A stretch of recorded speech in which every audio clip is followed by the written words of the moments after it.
ఈరోజు వీడియో వచ్చేసి సంక్రాంతి స్పెషల్ మా అత్తయ్య చేసిన క్రిస్పీ అరిసెలు చూపించబోతున్నాను. ముందు రోజు నైట్ మనం రేషన్ బియ్యం లేదా అరిసెల బియ్యం అంటే మనకి షాపుల్లో దొరుకుతాయి. ఆ బియ్యాన్ని ఓవర్ నైట్ నానబెట్టుకోవాలి. నేను దీంట్లో 4 కప్పుల వరకు వేసాను. 4 కప్పులు అంటే మనకి 2 కేజీల వరకు పిండి అనేది వస్తుంది.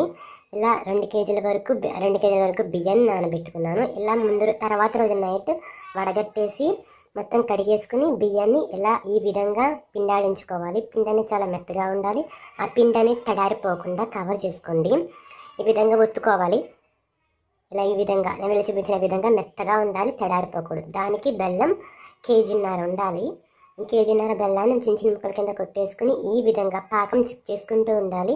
1.5 కేజీ తక్కువైనా పర్వాలేదు, ఎందుకంటే పాకంలో పిండి ఒకసారి ఎక్కువ పడుతుంది, ఒకసారి తక్కువ పడుతుంది. కాబట్టి ఈ విధంగా ఇలా ఉండ పాకం వచ్చిన తర్వాత కొంచెం కొంచెంగా పిండి వేసుకుంటూ ఈ విధంగా తిప్పుతూనే ఉండాలి. పిండి వేసిన తర్వాత దీనికై ఇద్దరు కావాలి గ్యారెంటీగా. మీరు తక్కువ చేసుకున్న పని మీద తొక్కలోనే సరిపోతుంది, కానీ పిండి వేస్తూ ఉండాలి, కలుపుతూ ఉండాలి, లేదంటే ఉండలా కట్టేస్తుంది.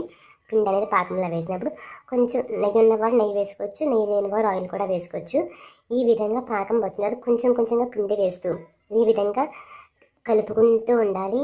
మొత్తం పిండి ఎంత పడుతుందో అంతవరకు కలుపుకోవాలి. చూపిస్తాను వీడియోలో చూస్తున్న విధంగా కొంచెం కొంచెంగా పిండి వేసుకుంటూ ఈ విధంగా కలుపుకోండి.